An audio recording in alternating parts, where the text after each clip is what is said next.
Hello viewers, আসসালামু আলাইকুম। দেন finally চলে আসলাম হলুদ মরিচ ভাঙানোর জন্য। যেহেতু কোরবানি চলে এসেছে আর দেরি করি নাই।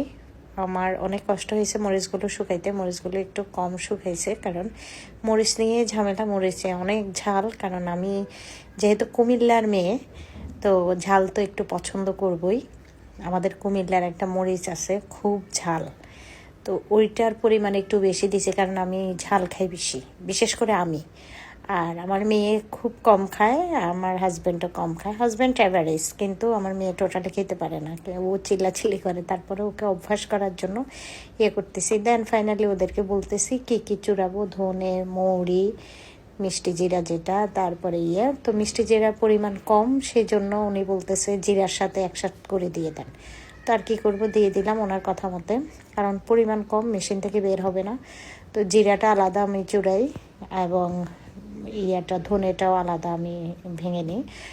দেন ওদেরকে দিয়ে আমি আর ভিতরে ঢুকবো না, মাস্ক পরে আছি। আমার যেহেতু অ্যালার্জির সমস্যার গন্ধে আমার এমনিই ভালো লাগতেছে না, তো বাইরে আমার পঙ্খিরাজের কাছে এসে বসে রইলাম। বাইরে ওনার দোকানের পাশেই আমি পার্ক করছি, করে আমি ওখানে বসে বসে এখন ওয়েট করতেছি। ওগুলো চুরানো শেষ হইলে আমি চলে যাব বাসায়। এটা আমার বাসার পাশেই, বেশি দূরে নাই। তারপরও এটা হওয়াতে, আমার পঙ্খিরাজ থাকাতে আমার খুবই ভালো হয়েছে। আমার স্কুটি আসলে আমাকে অনেক করে, হেল্প করে। তো এটা নিয়ে আমি আসলে প্রাউড ফিল করি, আলহামদুলিল্লাহ। কারণ এই বাহনটা আমার জন্য একটা নিত্যসঙ্গী হয়ে গেছে। যখন তখন যেখানে সেখানে আমি চলে যেতে পারি। তো এই একটা পিচ্চি আছে, পিচ্চিটার জন্য কি খারাপ লাগতেছে, কি কষ্ট। মানে আমরা কিছু করতে পারি না, মানে সহ্য হয় না। মাস্ক টাস্ক পরে বাইরে দাঁড়াই আছি, কিন্তু ও কন্টিনিউ ওই কাজগুলো করতেছে। তো স্কুটিতে বসে বসে টাইম স্পেন্ড করতেছি, কারণ time pass, not time spend, time pass করতেছি। খুব বোরিং লাগতেছে। অবনী অবশ্যই আসতে চাইছিল, কিন্তু অবনীকে আনি নেই, ও সেইখানে দাঁড়াই থাকবে। তো এই জন্য আমি গাড়িতে উঠে বসে রয়েছি, এখন নিয়ে চলে যাব। আর কুরবানি যেহেতু আমার আরেকটু পরে লাগতো, মরিচটা আমার একদম রিসেন্টলি লাগবে, কারণ আমি কয়েকদিন আগে মরিচকে ব্লেন্ডার করে খেতে হয়েছে। তো সেই জন্য আমি তাড়াহুড়া করে বলতেছি। আর সামনে বর্ষাকাল আসতেছে, আর 1 বছরের জন্য আমি করে ফেলি। সবসময় আমি এরকম টাইম মেনটেন করে 1 বছরের জন্য আমি হিসাব করে করে ফেলি।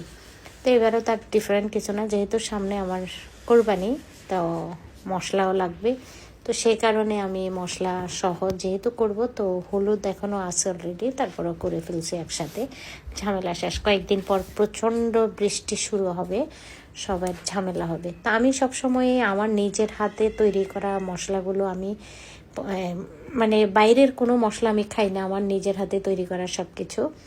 যদিও কষ্ট হয় সনাতন পদ্ধতির, কিন্তু কিছু করার নেই। আর আমার ভালোও লাগে না বাইরে রং মেশানো এগুলো। এমনিই তো সব কিছু কেমিক্যাল যুক্ত, আমরা আসলে খেতে পারি না ভালো জিনিস। আমাদের আসলে রিজিকটা আল্লাহ তাআলা হয়তো এরকম ভেজালের মধ্যেই আমাদের রিজিকটা দিছে। তারপরেও তো সেটার ভিতরে আমি একটু চেষ্টা করি নিজেকে একটু ফ্রেশ খাওয়ানোর জন্য, ফ্যামিলিকে, যেহেতু আমার হাতেই সব কিছু। আমি যেহেতু ওদেরকে খাওয়াই। তো এই যে মরিচের দোকানের সামনেই, ভাঙানোর দোকানের সামনেই আমি গাড়ি দাঁড় করাই। এখানে অনেকক্ষণ বসছি, ভাল লাগতেছে না, কারণ অনেক সময় লাগতেছে। তো চারপাশটা একটু দেখলাম। এই রাস্তা দিয়ে আমি সবসময় পাই, আমার বাইকেও অ্যাক্সিডেন্ট করছে এখান দিয়ে। আজ এখানে আমি দাঁড়াই থাকি। এই রোডটা আমার একদম টোটালি পছন্দ না, কিন্তু তারপরেও এখান দিয়ে আমার যাতায়াত করতে হয়। দেন ফাইনালি আমার হয়ে গেল। ও আমাকে বুঝাই দিল ক্যালকুলেশন করে সব কিছু। ছেলেটাকে দেখে আমার খুবই ভালো লাগছে, এত ছোট বয়সে কাজ করে খাচ্ছে। আসলে সব কিছুর তুলনায় আলহামদুলিল্লাহ আল্লাহ ভালোই রেখেছে। দেন ফাইনালি আমি এখন ঝুলাই এগুলো পা পা করে চলে যাব।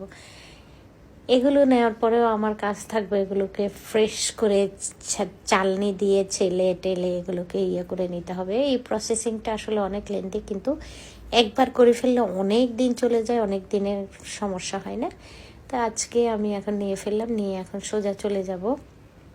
কারণ তাড়াহুড়া করে যাচ্ছি, এগুলো যত বন্ধ থাকবে তত একটু কালার নষ্ট হয়ে যাবে। আর আমার হলুদ মরিচের কালারের জন্য আমি সবচেয়ে আমার সবজি এবং কোনো খাবার রান্না করলে রান্নাটার যদি কালার সুন্দর না হয়, আমার টোটালি ভালো লাগে না।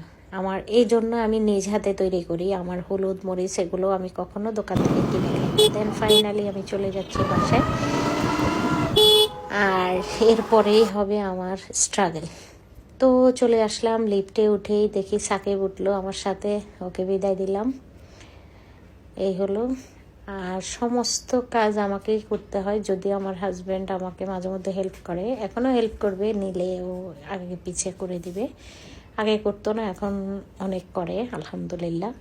আসলে পার্টনার যদি সাপোর্ট করে তা আপনার কাজ অনেক সহজ হয়ে যায়, কিন্তু যারা একঘেয়েমি করে, ওয়াইফকে হেল্প করে না, তারা আসলে, তাদেরকে বলবো bad luck, sorry. Then finally চলে এসেছি। দেন এগুলো নিয়ে আমি চলে আসলাম। এসে কলিং বেল দিতেই আমার মেয়ে আসলো, আমার মেয়ে দেখে দিল দৌড়। চলে আসছে আমার হিরো। ওই বললাম না, ওই আমাকে হেল্প করে, একমাত্র আমার অবলম্বন, সেই আমাকে হেল্প করে। দেন বসে গেলাম। ও আমাকে একটা বুদ্ধি দিয়েছে, এসি রুমে বসে করো, তাহলে তোমার হাঁচি কাশি হবে না।